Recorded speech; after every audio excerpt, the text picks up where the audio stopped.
আসসালামু আলাইকুম। আজকের পুঁজিবাজারের সর্বশেষ সংবাদ জানাচ্ছি। আজকের দিনের শুরুতে ঊর্ধ্বমুখী প্রবণতা দেখা গেলেও দিন শেষে এটি 25.10 পয়েন্ট মাইনাস করেছে। দিন শেষে ডিএসসিএক্স দাঁড়িয়েছে 5196.41 পয়েন্টে।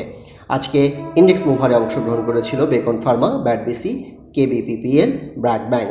অন্যদিকে আজকে ইন্ডেক্স নেগেটিভ করেছে square Pharma, Islamic bank, Beximco Pharma, EBL, Kohinoor এবং একমি ল্যাব।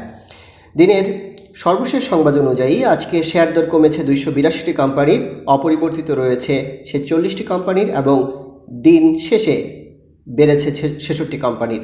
আজকের টোটাল লেনদেনের পরিমাণ হচ্ছে 3112 কোটি টাকার কিছু বেশি। সবচেয়ে গেইনার অংশগ্রহণ করেছিল ড্যাফোডিল কম্পিউটার, রূপালী লাইফ, এশিয়াটিক ল্যাব, সিএপিএম, বিডিভিএল, মেঘনাপেট।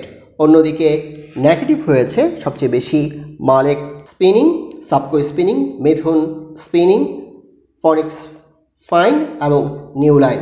আজকে সবচেয়ে বেশি ভ্যালু অ্যাড করেছে অরিয়ন ইনফিউশন, রবি, সেন্ট্রাল ইন্স্যুরেন্স, জিপিএস ইস্পাত, ডিএসএসএল, বিএসসি। অন্যদিকে সবচেয়ে সংখ্যার দিক থেকে এগিয়ে ছিল রবি, ডিএসএসএল, জিপিএস ইস্পাত, সাইহাম কটন, এনআরবি ব্যাংক।